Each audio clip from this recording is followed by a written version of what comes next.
Okay, so we are live now. Good evening, everyone, and welcome to another session organized by Voyages into the Past.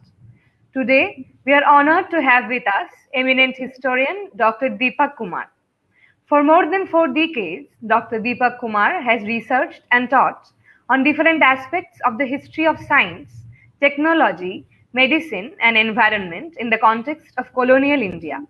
He is known for his Science and the Raj, the Trishanku Nation, and several other edited volumes. He has just finished a MSS in Hindi on culture and society. Today, when science seems to have taken a back seat in our country, Dr. Kumar has agreed to enrich us with a talk on scientific temper, the need of the hour. Before we begin, I would like to remind everyone that today is World Environment Day and how much scientific temperament needs to be inculcated in order to appreciate and understand the different aspects of our environment. So, without further ado, I would like to invite you, Professor, to enrich us with your talk. Thank you. Thank you very much, my young friends, for the opportunity given by you. As you rightly said, today being the World Environment Day, and the amount of environmental consciousness that we see, along with the environmental destruction, is something that we need to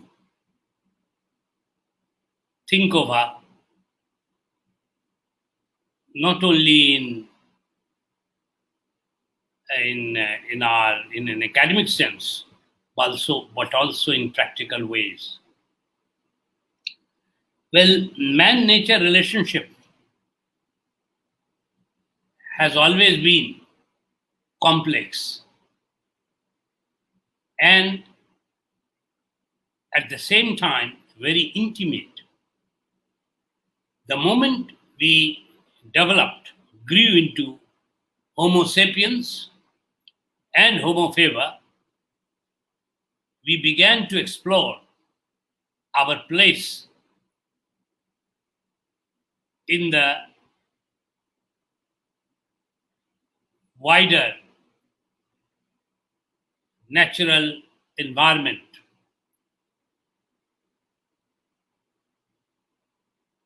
Our ancestors in very, very distant past looked at the natural phenomena and drew inspiration and some conclusions from that. They tried to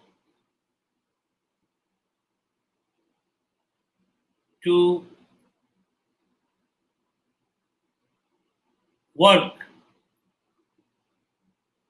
and develop themselves in tune with the nature. Nature was something to be not only to be explored, but something to be understood.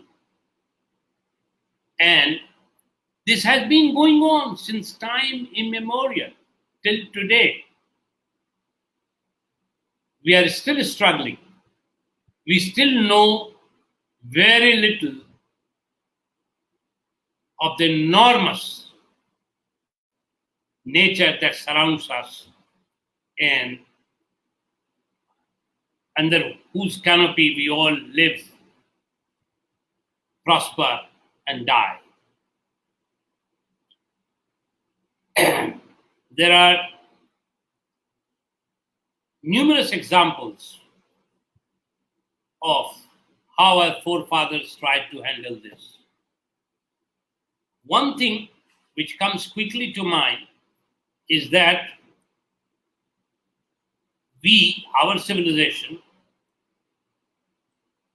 like any other civilization, and humans at large, have tried to use reason to understand it. You know,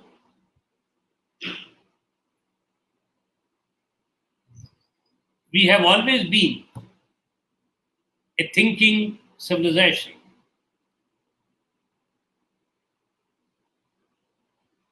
As Descartes has famously said, I exist because I think. And similarly, our forefathers also tried to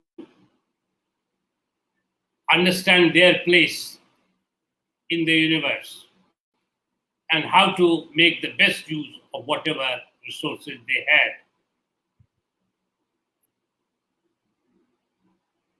In fact, I'm reminded of the motto of the Asiatic Society. You live in Kolkata and you must have seen Asiatic Society. The motto, as defined by its founder William Jones, 1784, says that the scope of the society would cover anything that occurs in nature and everything performed by man, humans, whatever is performed, anything that occurs. So right from Milky Way and solar flames down to a microbe in the ocean bed was the scope, and anything that's done by humans, culturally, economically, socially, creatively, many ways, the way humans perform. Those were the days when certain new disciplines hadn't come. But all the later developments, disciplinary developments, lay in the womb of this definition of the Asiatic society. So, our forefathers definitely were smart enough, thinking enough to understand the vastness and complexities of the universe. I know very little about the distant past, but fleetingly I may refer to the use of numerous terms in our ancient literature which show what today is known as scientific method, or which show that they had scientific temper, scientific understanding. So you come across terms like yukti, logic, anumana, inference, anvikshaki, investigation, pramana, proof, evidence, and so forth. All these indicate that they didn't take things at face value, and they tried to use certain criteria to assess why a certain phenomena was like that, why a certain phenomena is like this. So they developed some kind of a way to discuss, some kind of a kasauti on which to find the truth or the real nature of an investigation. One thing, however, they were aware of, that truth itself was complex, not something to be easily found, not something that was absolute. They knew. They knew how certain explanations were relative.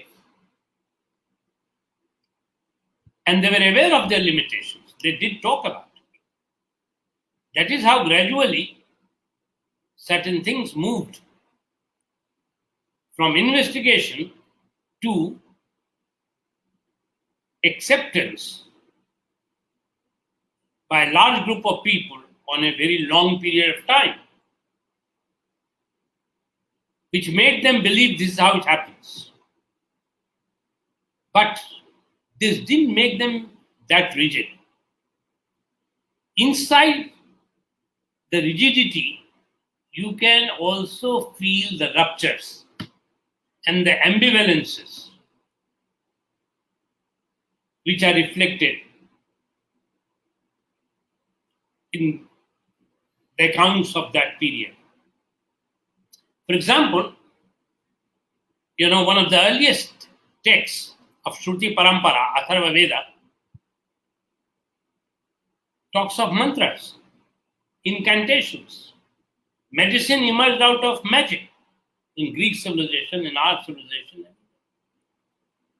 If we couldn't understand a particular fever, we attributed it to some supernatural power. We do it even now. Even our very senior politicians would say, oh, this pandemic is because act of God. We can't help. If you're dying, you're dying. You get rather moksha. Recently, one great leader said this. Those who die get mukti. I feel sorry. Who wants this kind of mukti?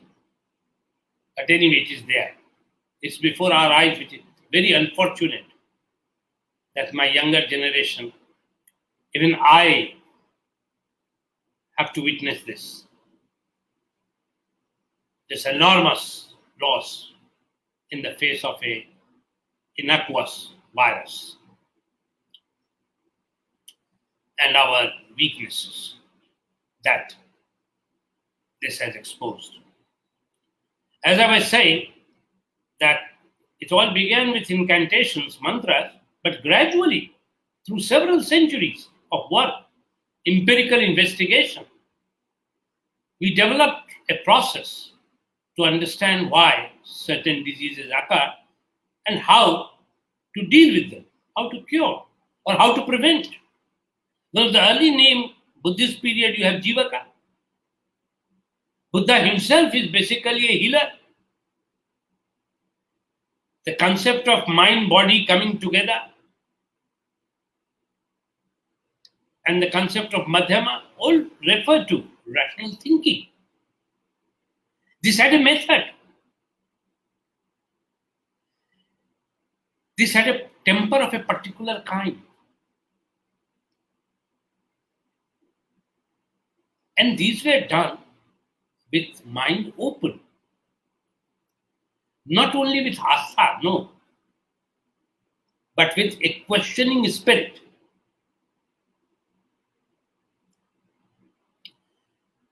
Later, 2nd century BC, you find a text being composed, maybe by a school of thought led by Charak Sangita. 2-3 centuries later, we have surgical knowledge coming in Sushruta Sangita. Earlier, people used to talk about consciousness, Atma, and many things which were abstract. Purusha as abstract. The quest for a Brahmana, the ultimate reality, in philosophical sense. But Charak makes knowledge Sharir Mulak, grounds it in body, physical world. This definitely is a great example of rational thinking. It puts emphasis on experiment, yukti bheshad. So does Sushruta, which is surgical practices. Later, Indian civilization developed very strong tradition in astronomy, mathematics, along with health and medicine. You have numerous names all through distant past, ancient times, early medieval times, numerous names who contributed to the corpus of scientific knowledge in different ways. Sometimes they came very close to truth. For example, Aryabhata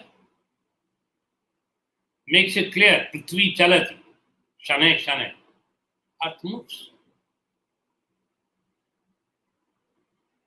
He even gives a hint of heliocentric world, but was unable to find the proof that later works finally culminated in Copernican revolution and final settlement of the issue, final establishment of a heliocentric theory. Geocentrism held its sway for thousands of years, more than 2,000 years. But this is how we conceived of. But our forefathers knew that knowledge has to be challenged. They talked about Kvachit Kale Pramanam, a Pramana which is good for a particular period, which could be challenged. And a new Pramana comes and a new theory can be established on the basis of new evidence. However, due to certain social factors, some kind of knowledge gradually came to be known as Shastra Sammat Gyan, canonized knowledge. If a particular kind of knowledge is accepted by a large section of the people over a long period of time, it becomes canonical knowledge and it becomes very difficult to challenge it. For example, Puranic knowledge. How these stories come can be an area of study. It is very fascinating, but people believed that a particular eclipse, solar or lunar, takes place because of the activity of a particular demon, Rahu. He does it. And some of our astronomers who knew the truth that it is because of the shadow of one falling on another, like Brahmagupta in 6th century AD, they wrote about it, but then quickly withdrew, saying that the Puranas must be correct because Puranas had become canonical knowledge. Shastra Sammat Gyan, it was so difficult to challenge. Much later, 1,000 years later, Galileo faced a similar dilemma. He was put on trial. Bruno was burnt on stake. So people have paid a price, and it's not always so easy for knowledge to advance, for scientific temper to express itself, establish its authority all the time, in all places. No. Of course, disjunctions were there, ruptures were there. There were people who agreed to differ. There were people who asked uncomfortable questions. Why and how has been there? To some extent or the other. In all civilizations. Sometimes they succeeded, sometimes they paid a price. They had to be executed or they were removed. Even in the progressive period of Islam, like 8th, 9th, 10th century, you had people like Ibn Sina, Al-Razi, who were penalized, who were given lashes for holding certain uncomfortable views. Uncomfortable from the point of view of the traditional authority. They were asking new questions. For example, what is the language of God? Did God deliver the divine message in Arabic? Similarly, did Lord Krishna spoke in Sanskrit? Now, this is a very, very difficult question to answer. And people who asked these questions were swiftly punished also. But this didn't stop people from asking questions, from making more inquiries. This spirit of inquiry continues in both our Sanatana system, in Buddhism, in Islamic culture area, as well as in Christian societies, everywhere. Sometimes questions became so complex that the authorities or the thinkers who were close to the authorities, they wanted to avoid confusion and discussion. And therefore, they would put a lid on it.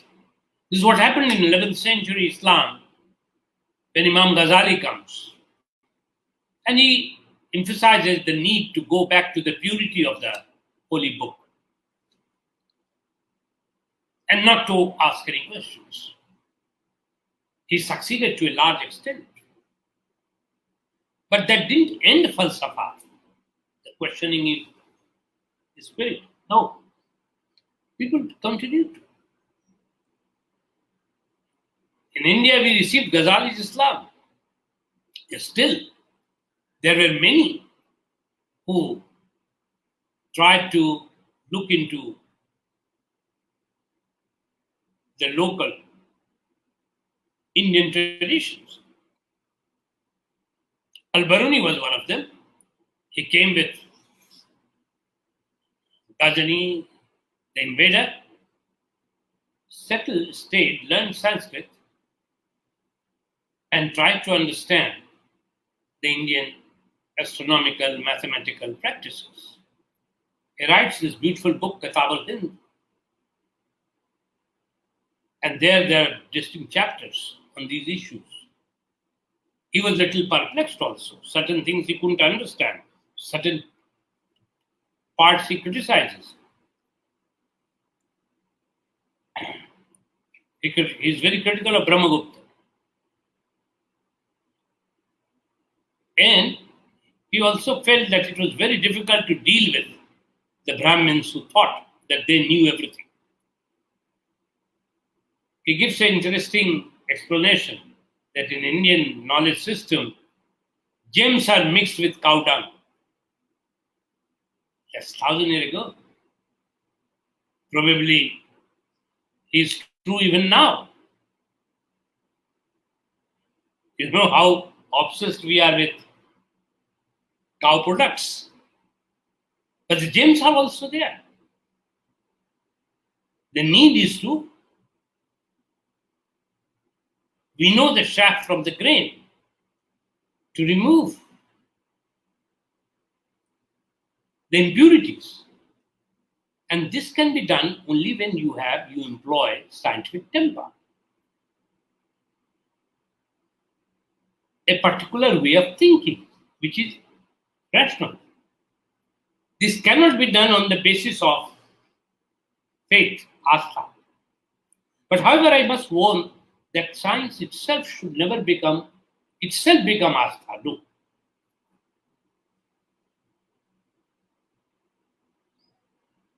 That would lead to scientism. That would be wrong. Because science invariably pleads for openness. Keep the doors and windows open all the time.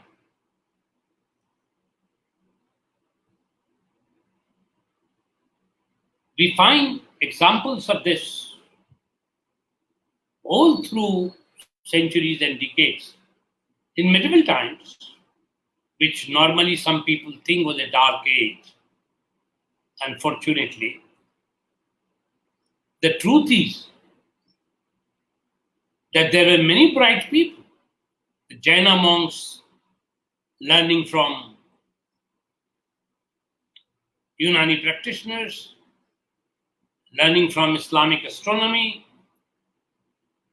Mahendra Suri, 13th century, many followers of Ibn Sina, Islamic practitioners trying to learn from Ayurveda. And there was a lot of give and take. New concepts came, concept of Earth, concept of Bimaristan.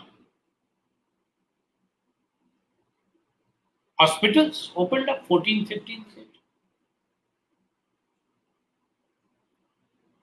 Yukti was always talked about. A 15th century mathematician, Nilkant, talks about Etat Sarvam Yukti Moolam. Everything has to be rooted in reason,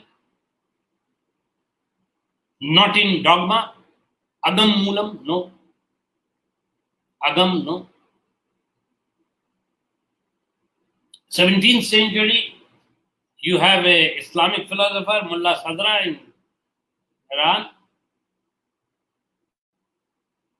who talked about different kinds of knowledge, not only one revealed knowledge, that is Quran, but Burhan and Irfan, which is realized knowledge, acquired knowledge. Not only knowledge which was for the other world, but knowledge that would have helped you in this world also. Ihloka, not only Paraloka. So discussions were going on.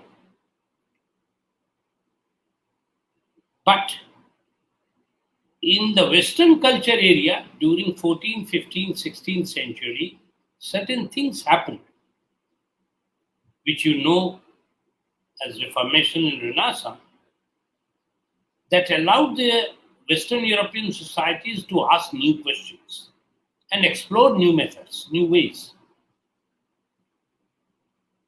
So they could produce Vesalius and Harvey, who could, work on the intricate nervous system, brought out the circulation of blood, which we were not aware of earlier. There were mechanics who produced horology, the watch, which was a very complicated instrument, grooves to be made. It was a new tool, which altered the concept of time and many things.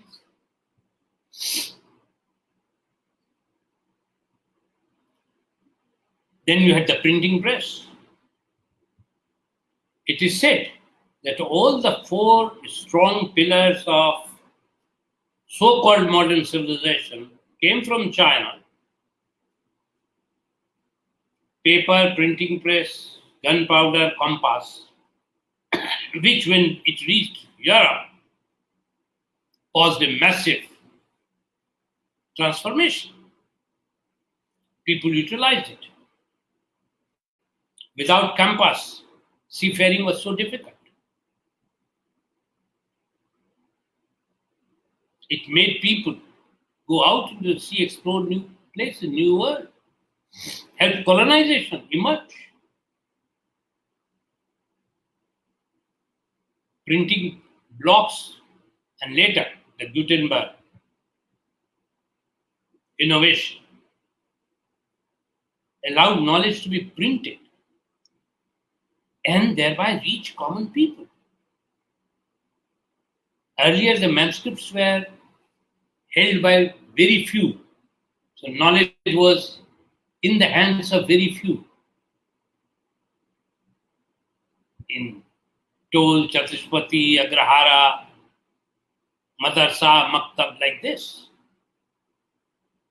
But printing technology of the 16th century revolutionized the way knowledge was to be disseminated. And it fostered new kind of spirit.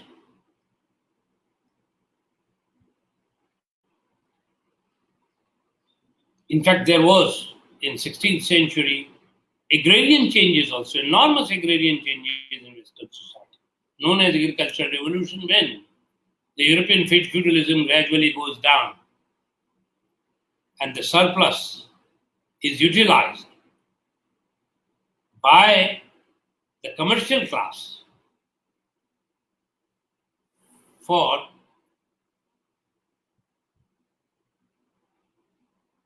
making investment in new kinds of trade and new kinds of things. Even in terms of religion, Protestantism later Calvinism, helped a kind of mercantile capitalism to emerge. This had its own consequences over thought processes. So in 17th century, you have what is called scientific revolution. Number of new thinkers emerge who thought about the universe, who thought about their neighborhood, who thought about the plants, new kinds of investigations. And you know the names, number of. Classification comes. Colonial classifies plants. Later, this classification was extended to humans also. So, a new science, anthropology develops. And along with all these developments, in terms of ideas, in terms of tools, in terms of thinking, all these led to the emergence of a new movement, a historical movement, which came to be known as colonization. You know, in Asia, we had a very established civilization. We had established rules. Manchus in China, Mughals in India, Safavid in Iran, Ottomans in Turkey, which had 3 continents. Then they had empire. Ottoman was the biggest empire. They all started crumbling in 18th century, shrinking. And in their place came very tiny nations like Portugal, Danes, the Dutch, the English, and of course, French, and so forth. And they began to capture the globe, different parts of the globe. Columbus, Vasco da Gama, Captain Cook, these were products of a new kind of thinking. Thinking which had a method of its own. Of course, it led to a lot of violence. Local civilizations were uprooted. People were uprooted, killed. Virtually an apocalypse. It was brute. But the power that they derived came from the process of thinking, from the new knowledge which they were developing. Of course, they were using it for their own selfish reasons, destructive reasons. But it was there. Even today, knowledge is used for such purposes. You can see why a particular country has nuclear submarine, nuclear arsenal. They are even trying to go to Mars, colonize the space. Lots of competition, cutthroat competition you find. United States, China, Russia, big armament makers, France, England, Sweden. We become consumers, we become buyers. We fritter our very hard-earned resources on things which doesn't ensure our happiness. Maybe gives us security, sometimes false sense of security. But this is not the real path. You can see right now. Several lakhs have died and we couldn't do anything. How fragile our economy is. How weak we are, even after 70 years of independence. Why it happens? Why we were colonized in 18th century? Why did we fall? Why are we suffering even now? Because something was wrong somewhere. Something is still wrong somewhere. in our thinking.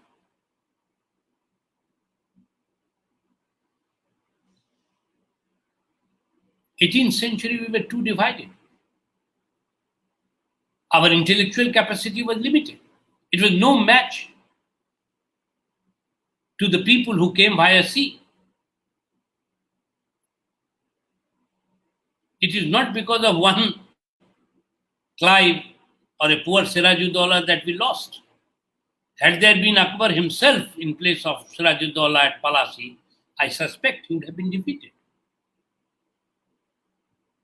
The result of Palasi was there even before a single shot was fired.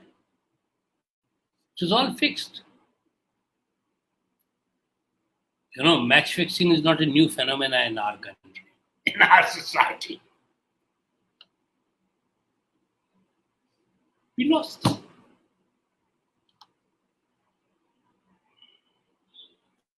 We lost because we didn't have cutting edge knowledge. We had remarkable tools. We had remarkable masonry activities like Taj Mahal, Jantar Mantar,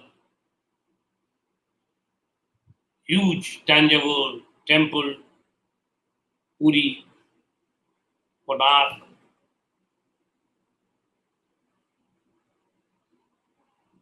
But we didn't have a telescope or a microscope.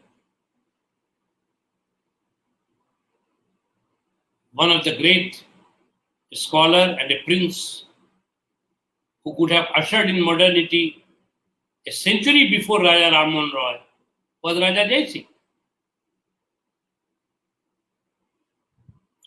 But he couldn't challenge the canonical knowledge.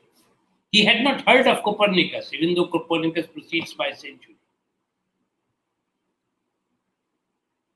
He created these huge astronomical instruments which we call Jantar Mantar in Delhi, Jaipur, Banaras, elsewhere. These astronomical instruments gave the correct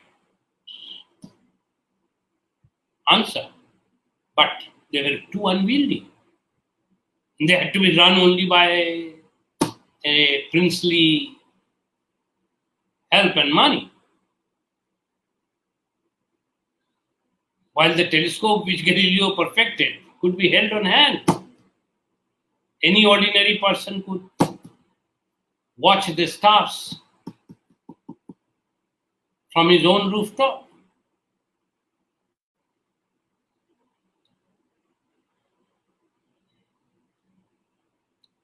Similarly, our knowledge of our own body was no longer that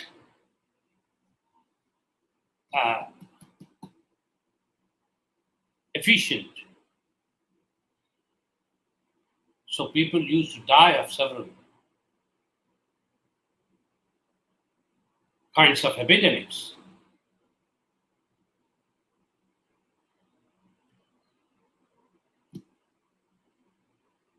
In 19th century, things began to change. One of the early signs of this change is the establishment of the Asiatic Society in Calcutta, 1784, whose motto was to investigate. The scope of our investigation was anything that occurs in nature and anything that is performed by men, by humans. It was a huge, huge scope. And again, it talks about man-nature relationship, brings into focus man-nature relationship. And it is from this institution, society, that several new kinds of knowledge and understandings were to emerge in the next century, that is the 19th century. Without using the term scientific temper, our forefathers, both the colonizers as well as the colonized, were trying to appreciate, trying to understand what had happened. Why one lost? And what was the way ahead? Where to go? Ramon Roy studied in Patna Madarsa. There were no schools or college at that time in Kolkata.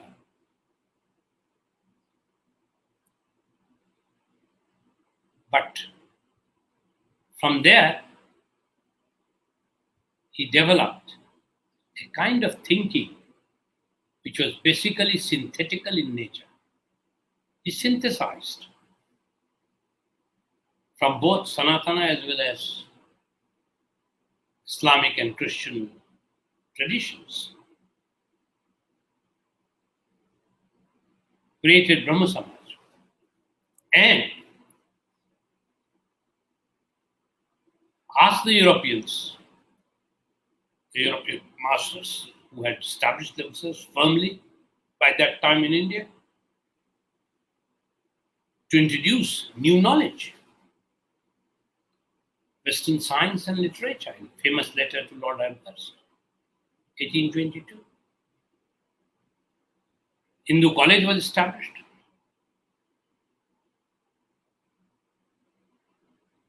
Many new societies were established: Agriculture, Horticulture Society, Calcutta Medical and Physical Society, Madras Literary and Scientific Society.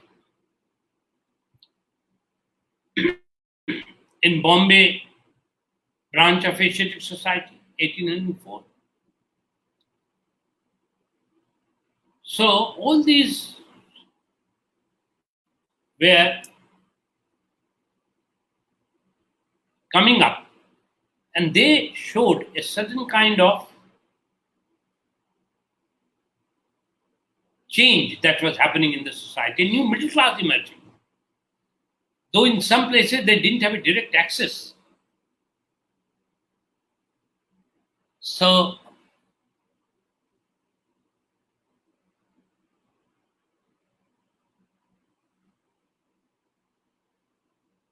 they didn't have access to some of these scientific societies in early years. Indians were admitted only in 1820s or 30s to the Asiatic Society, Kolkata, and later in Bombay also. But the new kind of investigations had its impact on the curriculum which was being framed. And the new middle class that was emerging were trying to understand that, appreciate that. This is what came to be known as Bengal Renaissance. Though Renaissance, I believe, is a very, very, term which shouldn't be used loosely. But there was definitely a young Bengal movement. And you read people like Michael Madhusudan Datto, Trishanku Kumar, Chakrabarti, and many others. Absolutely remarkable. Even traditionalists like Vidyasagar were open to new investigations. And they played a very significant role in the development of the mindset during mid-19th century. You have a number of people who were asking questions. Akshay Kumar Dutt, later Bankim Chandra,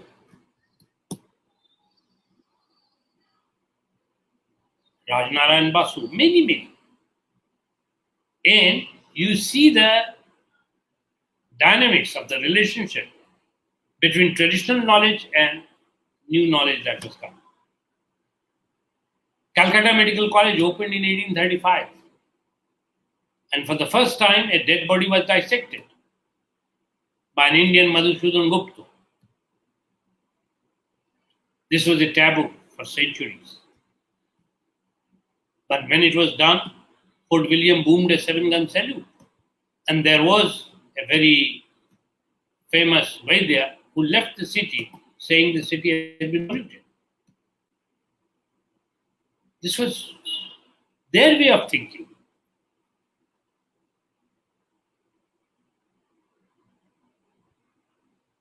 But this dissection of a dead body was done without using the term scientific temper. Without invoking the name of science, it was only said that it helps knowledge, and this was required for a medical understanding of the body. And it worked. Later, numerous schools, colleges were opened in terms of engineering, Roorkee, Agra Medical School, Dhaka Medical School,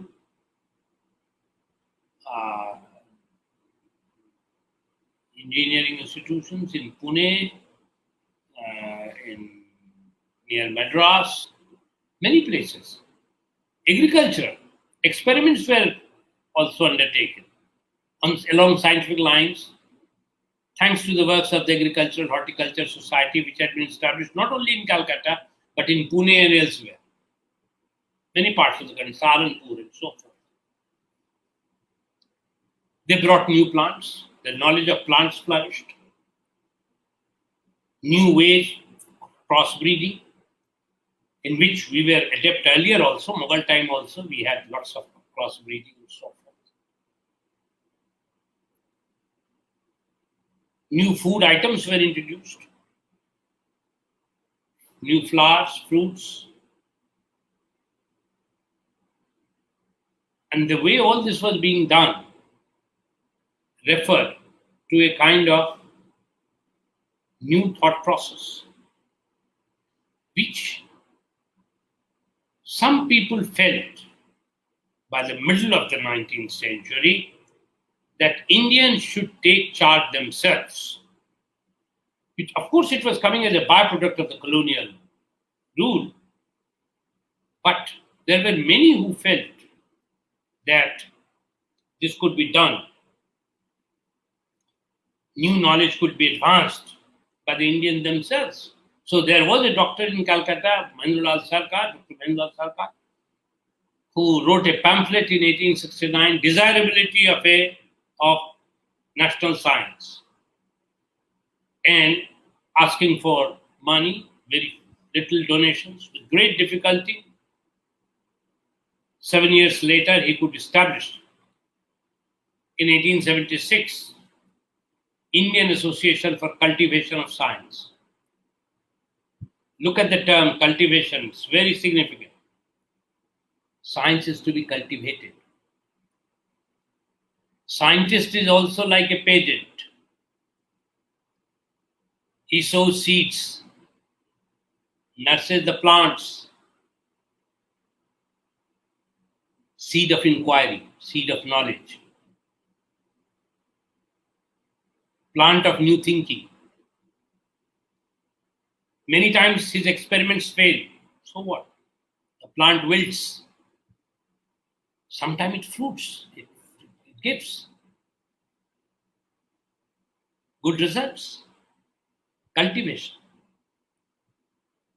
Science is a kind of a culture which needs to be cultured.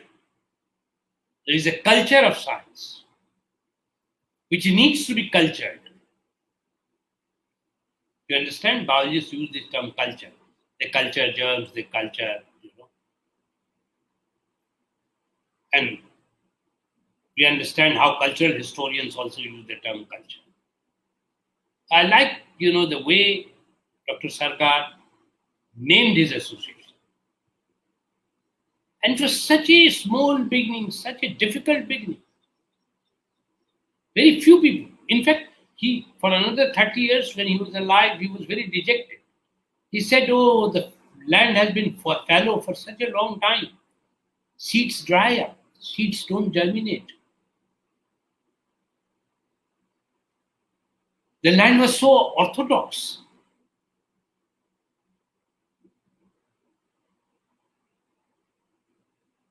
In India, we had lots of reform movement, right from Adi Shankara, 9th century, down till today. People have talked about social engineering. Nowadays, some Babas talk about inner engineering. But real engineering was seldom done. Very few people took it. Only social engineering will not help. Medieval India produced number of Sant, Sufi. They were great people. It's not that, culturally they are icons, very important icons. They served the society. But what was the result? Even today, look what mess we are in.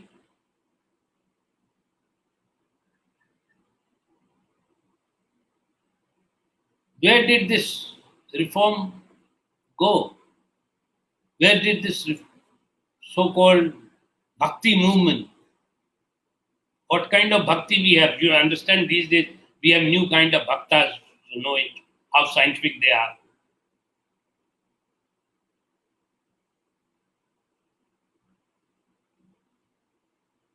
I'm not opposed to when we're producing Meera, Nanak, Goswami, Tulsidas, many. Europe was producing Newton, Leonardo da Vinci.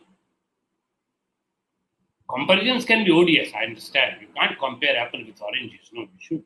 But see, the trajectories were so different.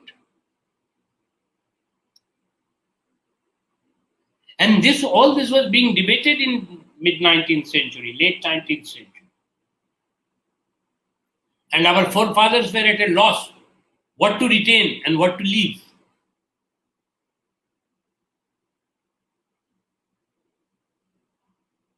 They were trying to, they were using sometimes religious terms.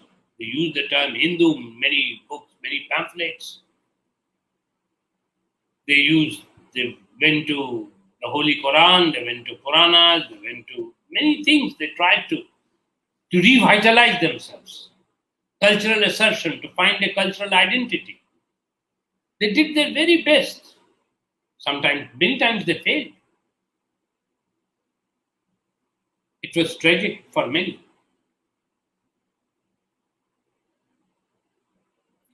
Sometimes they succeeded. It was not easy to come out of our traditional contradictions. Even now, in the midst of pandemic, people are talking of Gomutra and Gobar. Or they're chanting, they're banging thali, chanting Corona go, Corona go. Will it doesn't work.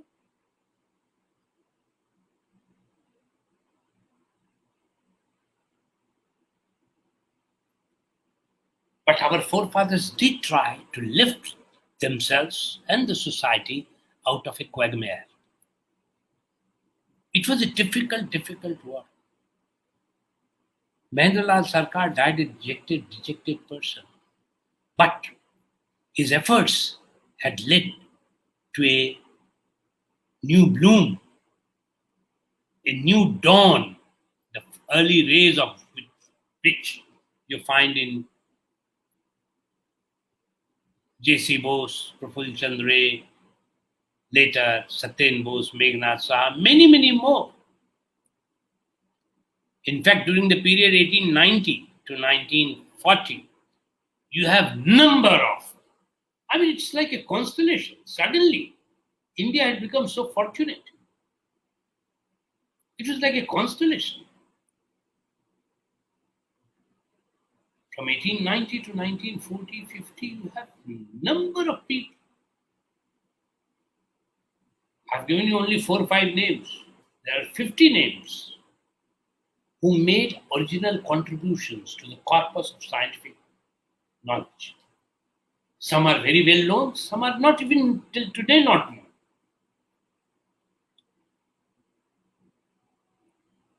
They are lost in history. Our textbooks don't remember them.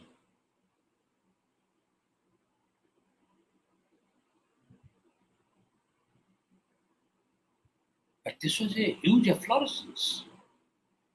And colonial India, colonized people could show that they had spine. They could stand up, tell the world that Indians have the original capability of fundamental research and new thinking. Today we talk more of fundamentalism than fundamental research. My ancestors talked of fundamental research.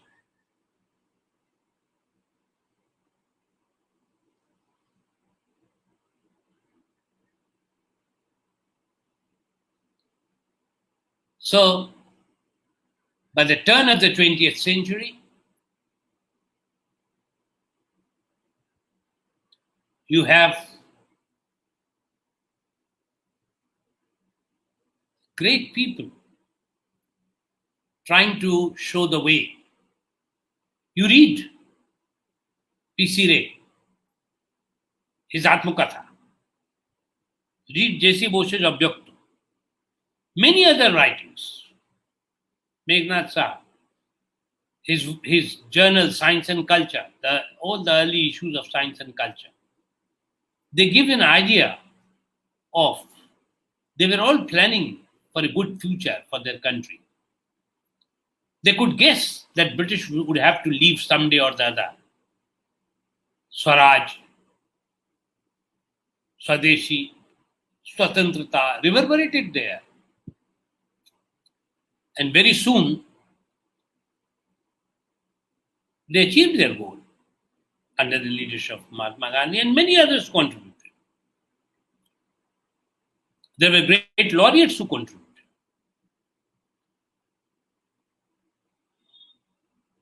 Bankim's Vande Mataram to Tagore's Where Head is Held High.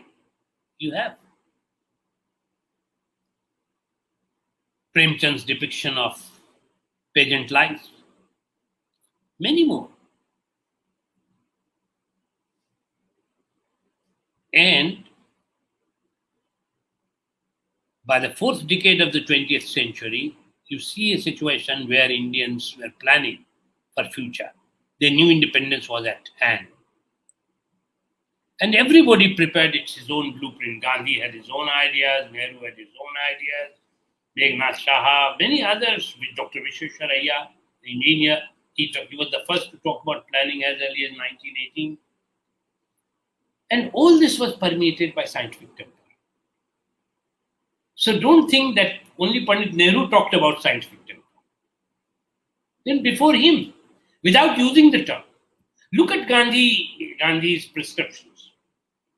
Gandhi is green without using the term green. Today is World Environment Day. But Gandhi is an environmentalist, no doubt about it. It doesn't use the modern terms, but the ideas are there. So is Tagore. Look at his Shantiniketan, look at his Sriniketan, look at his microfinancing, look at his concern for the pageants.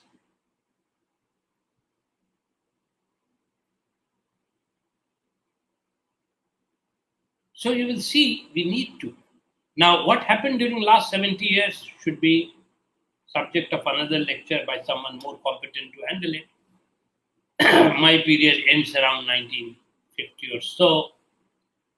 As a historian, I'm supposed to keep some distance.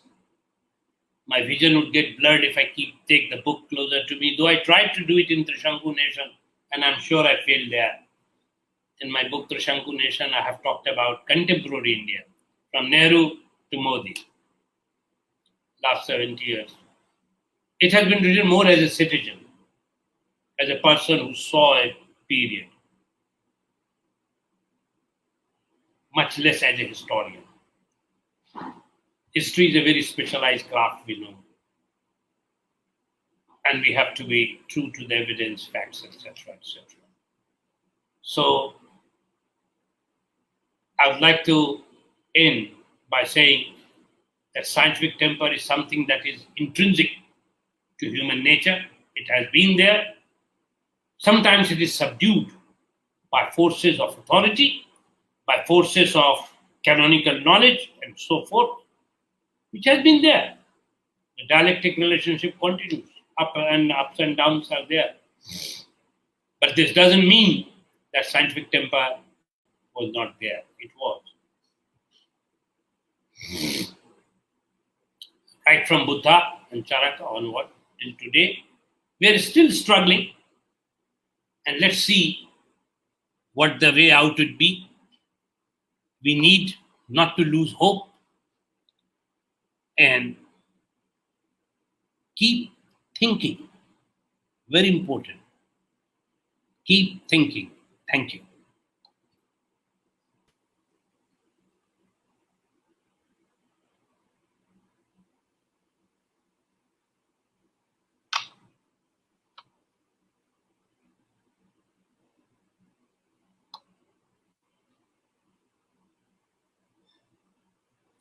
Okay, sorry, sir, for the disinterruption.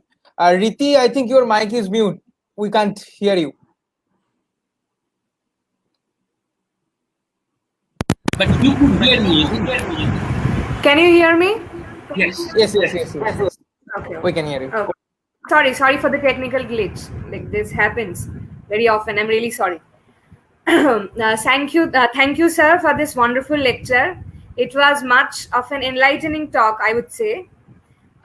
Thank you for this wonderful lecture, for tracing the development of scientific temperament from ancient times and relating it to the modern scenario around the world. Thank you so much, sir. So, before we move on to questions from the audience, I would like to ask one question. Uh, Sir, how much differently did colonization impact the development of scientific thought in the Western world as opposed to its colonies? Like, how was it different, these developments? Some of the thoughts that came from Europe or from the colonized people came in original. But the way these were imparted to the Indians was little different. For example, when Macaulay framed this in the famous educational minute, 1835, he put emphasis more on literary education, less on scientific education. Even our own forefathers, they wanted to read more Shakespeare. There is the journal Bengal Hurkaru who said that one page of Shakespeare is more useful than 100 pages of Euclid. So reading Shakespeare, reciting from Shakespeare, they could become very important clerks in the British establishment. Today also how much emphasis we put on English language. So the way it was imparted to Indians had a colonial bias. Macaulay rightly said, we want to create class of clerks, or English would be only in blood and color Indian, but otherwise. So after this, what colonization is? Colonization is no philanthropy. Never think, it's not a philanthropy. To my mind, colonization is a machine of war and extraction. Take it out. The idea of white man's civilization, white man's burden, is a byproduct. Comes because, they created a Calcutta Medical College because they wanted local surgeons, local hospital assistants, and etc. To import everything from Europe was very expensive. Created an engineering school, Roorkee, because it would have served the public works department. PWD, which is neither public nor works, but they are very powerful. We have central PWD, we have local PWD, they do. So they needed Indians to man those activities, to run railways, to run canals, to dig canals, to make surveys, etc., etc. So they had to establish these institutions all around India. And a new class emerged. We were happy, at least we got jobs. Today we don't have sarkari job, but private mein to hai na bhai.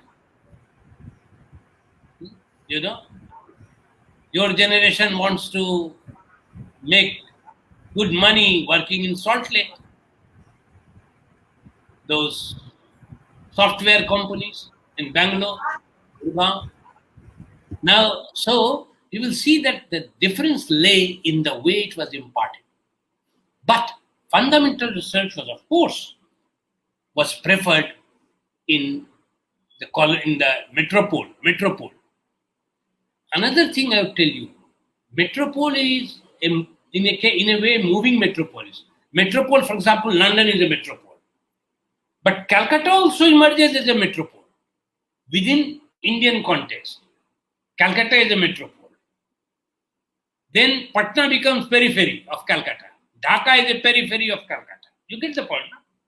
So there is not one single metropole. It's very powerful, London. London is still powerful. But it created other metropoles. Canberra, Sydney, Kolkata, Pretoria, Cairo, Nigeria. The tentacles spread. But the major power and the real research will be done at what they call within quote home. आज भी आप Oxford का vaccine लगाते हैं, Oxford जेने का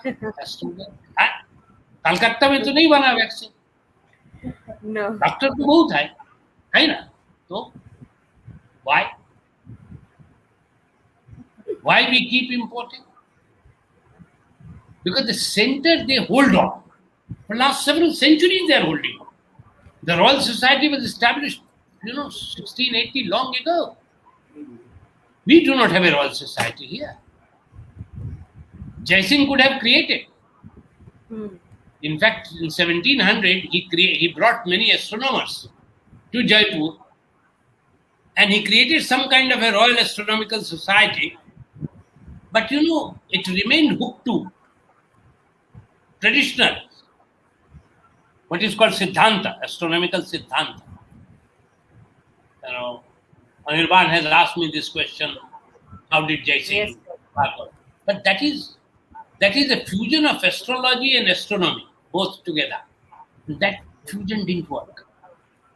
So even though he had the power to cut and enter into modern times, he couldn't. He remained hooked to the older Siddhantas. He had not heard of Copernicus.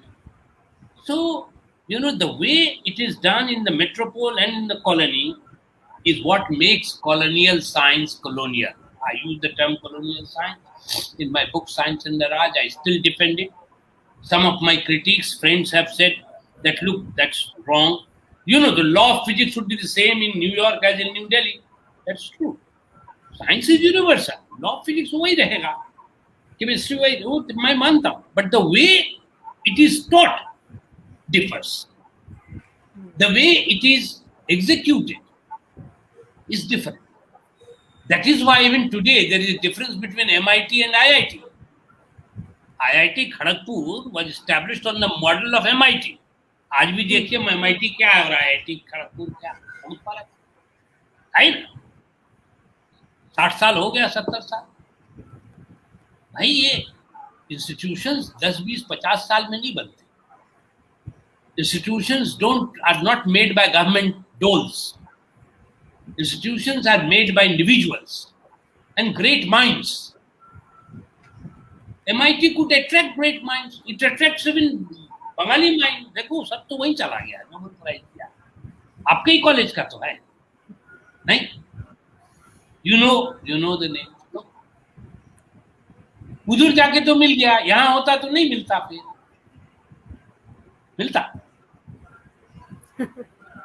This is what colonial relationship does to knowledge activity. Somehow or the other, we allowed it to shrink. We may have gained independence in 1947, but true independence and freedom and the facility that you require for scientific research are still missing. We are more a security state. We spend more money on spacecraft and all kinds of things, which is technology demonstration. There is difference between science and technology demonstration. Scientific temper is both places. There is no doubt. It will be there both. But science and technology may look like two sides of the same coin. Still, there is something called fundamental science, basic research,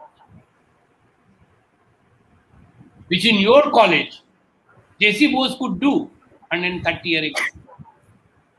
Isn't it? He was your teacher.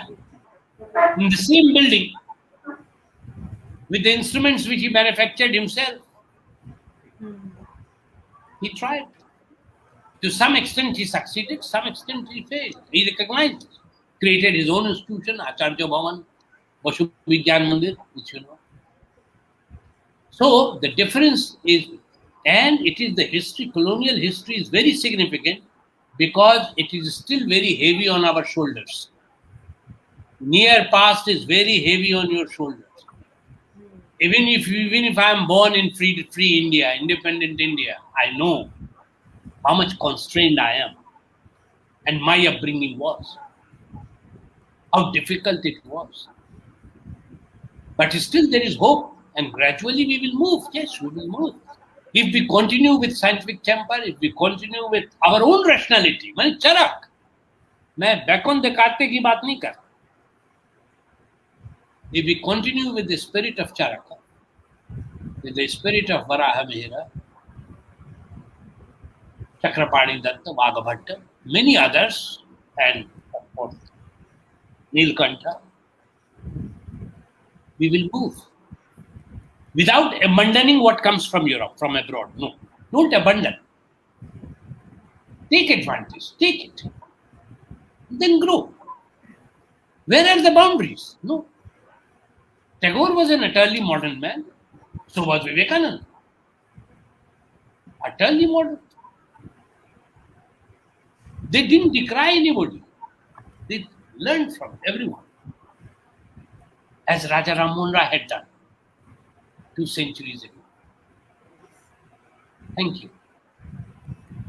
So now I think we can move on to our audience questions. Let's move on to our first question. Sukhdev Sohal asks, is scientific temper more or less of rational temper?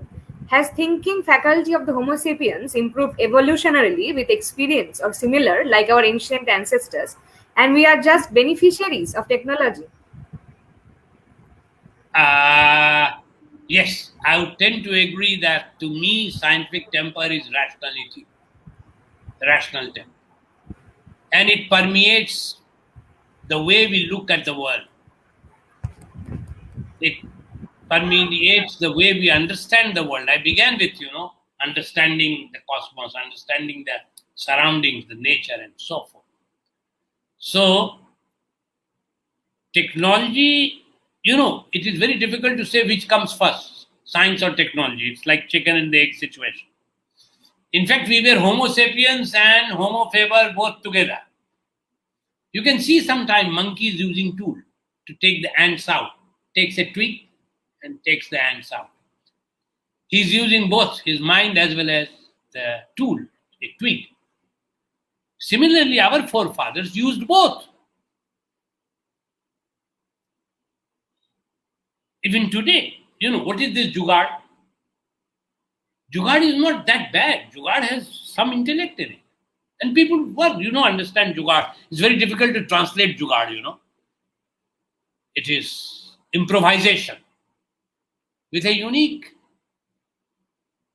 So, but the problem comes when we become mostly importers of technology.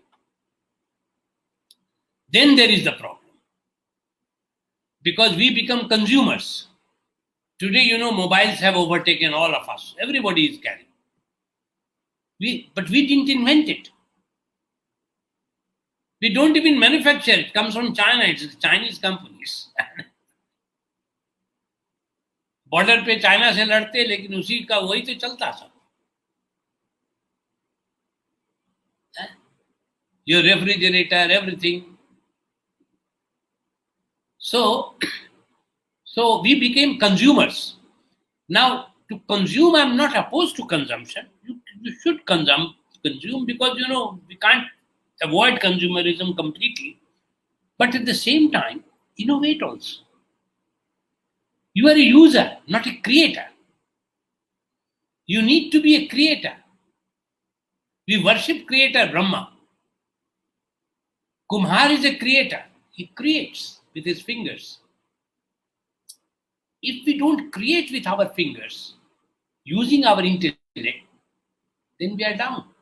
Unfortunately, this is what P.C. Ray writes in his history of Hindu chemistry, that there was disjunction between mind and the fingers, mind and the hand. The people who worked with hand were thrown out of the village, were put on the periphery of the village, while people who thought, who captured the Garbhagriha of the temple, Garbhagriha, they were the bright people who claim to use their mind, brain, the Brahmins, huge distinction. So caste system finished us because it created disjunction. Acharya P.C. writes like a sociologist, and he's true. I think I agree with him. So, rational thinking is intrinsic. A Kumar also thinks. It is part of it. It is not that only Brahmins think.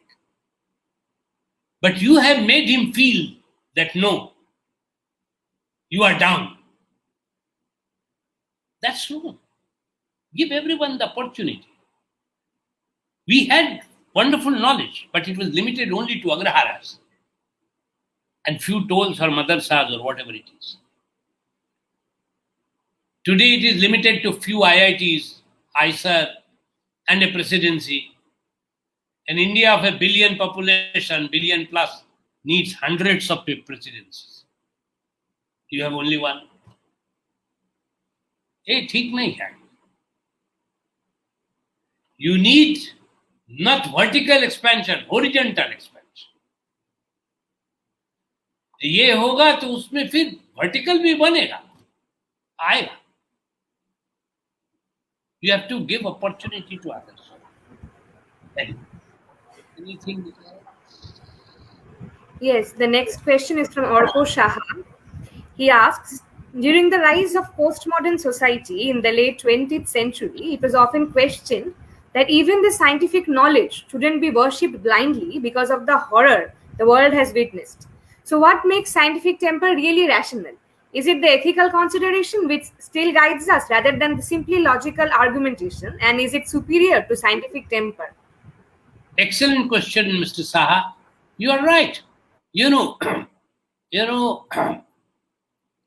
If you use scientific temper properly, then you don't work for horror that the world is witnessing. Reason doesn't invite disasters. Only very few people who are megalomaniac, they will use their resources, whatever, rational, irrational, whatever resources, for destruction. They are dictators. Of course, Hitler was there. There were many people who did. But let us not throw the baby with the bath water. You throw the bath water, not the baby. You have to keep the baby, nurse it, grow it. So the horror of the world doesn't bother me much. Horror is there because there are bound to be some idiots in the society. They take into power. Hitler got into power. In our own country, you see, through irrational methods, people become powerful. And once they are in power, they will do irrational things. Because this is what they are brought up on. Ab kya karenge uska? You see yourself. In my own country. Therefore, this doesn't mean that you throw the baby with the bathwater. There would be some bad people always. There would be some horrors all the time. All the time. There were horrors earlier also. भाई रावण भी तो विद्वान था, पढ़ा लिखा था, ब्राह्मण था, विद्वान था, भक्त भी था, शिव का ही भक्त है वो खुद. So why do you kill him every year? So there would be always that. All kinds of people make this world, I would call it, beautiful. I don't have hatred for them. No, for anybody. I don't hate. Gandhi always said this. He said British imperialism is bad, not the British people. He never hated British people. He used to tell friends, if a British visitor came to him, no, you are such a great man, you are such a good person, but your empire is bad. Similarly, Tagore had no enemies, no boundaries. Tagore doesn't curse anybody. There is so much of sweetness all around. So let us look at them. Horrors will be there, but if you use reason with, my friend rightly said, morality, ethics. There is nothing like high morality, low morality. Morality is only morality. There is nothing like half truth, quarter truth, and truth. No, there is only truth. There is either lie or a truth. Unfortunately, we invent middle ways many times. So we will say half truth and then manage things. So government data, they are half truth, more lie. I don't know how much truth, more lie. Even in Mahabharata, Yudhishthir said, Ashwathama hato naro va kunjaro. Half truth, half lie. That's not good. Tagore wouldn't have said this. No. Gandhi wouldn't have said this. Naro va kunjaro. No. So ethics is important. Who says ethics is not important? You are young. I can't teach you to cheat in the examination. You don't want to cheat yourself. Can you imagine tomorrow you become an IS officer and I expect you to be an utterly corrupt officer? At this moment, you don't want to. Even if you just fancy that you have become collector of the district. And you have the opportunity to make money, but you won't feel like it right now. Later, what you do is, God knows, is your wisdom. Your God will know what you are doing. Your conscience will know what you are doing. So therefore, conscience is very important along with scientific temper. If you don't have conscience and you have only temper, no. You need both. अरे जब आत्मा ही मर गई तो बचा क्या तुम्हारे पास? Conscience मार दो, कोई बात नहीं, फिर कुछ भी कर सकते हो आप. क्रिमिनल यही ना करता है, कंसेंस पहले मारता है. Then he does anything he wants. And he rationalizes it. He says, no, I have done the right thing. He will prove it in a court of law. So only scientific temper doesn't help you. It must be accompanied by clean conscience. Ethics, my friend rightly asked, Mr. Saha. Thank you.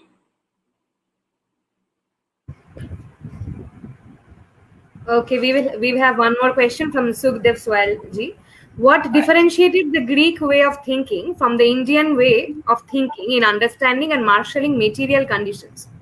We, with rich productive endowments like land, water, and rains, stagnated, but the Greeks with less endowments flourished in ideas and rational temper.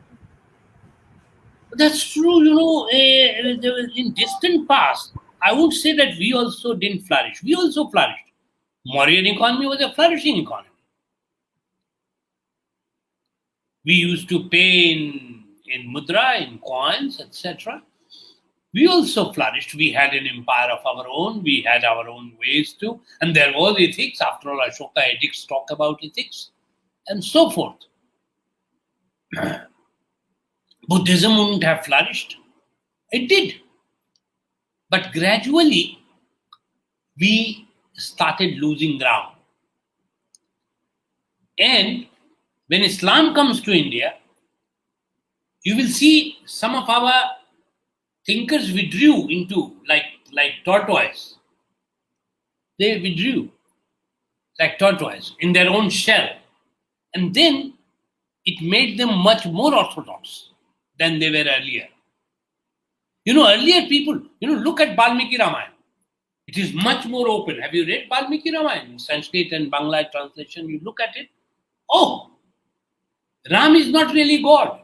He's portrayed there as a human being.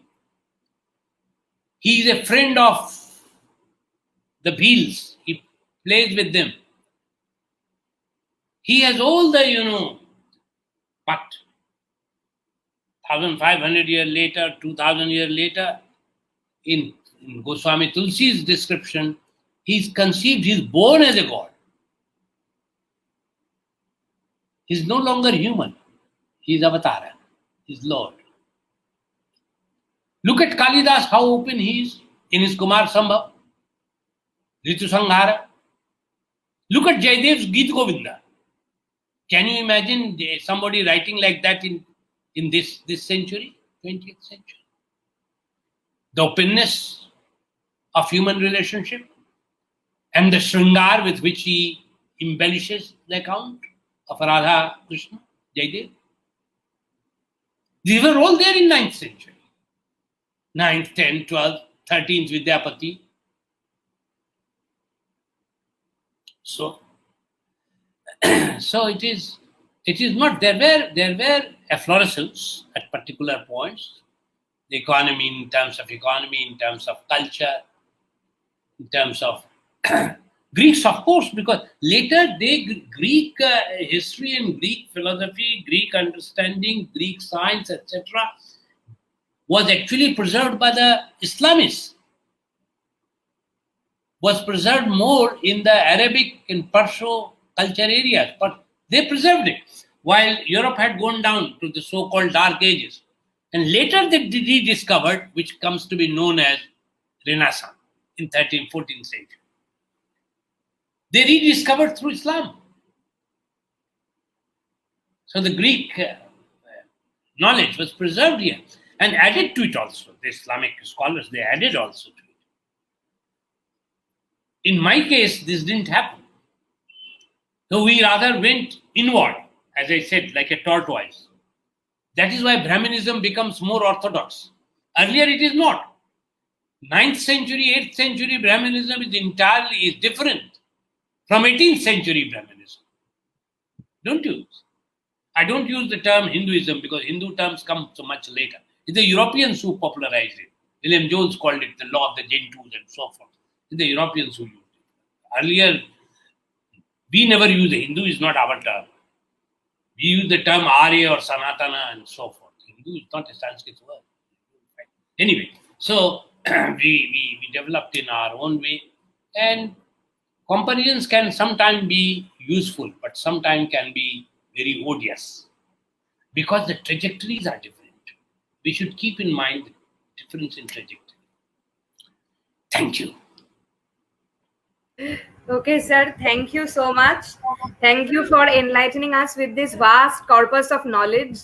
And thank you for giving us your time. You bore with us through all these technical glitches and all these trials and retrials. We had all these sessions before.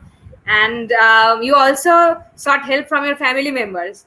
And I really salute how much dedicated you are to your work. Thank you so much, sir. It was really a wonderful session. All the best. You are the future. You are the future. Bye-bye. Yes, sir. Bye-bye. We hope that we can actually create original thought or actually create original theory in this country. I hope that we can. Bye-bye. Thank you, sir. Bye-bye. And also a big shout out to all our audience members for supporting us. We have an upcoming lecture on 6th by Dr. Aparna Bandhopadhyay and on 12th by Dr. Rajashri Chakraborty. So please look forward to these lectures, everyone. And thanks again for supporting us. Thank you.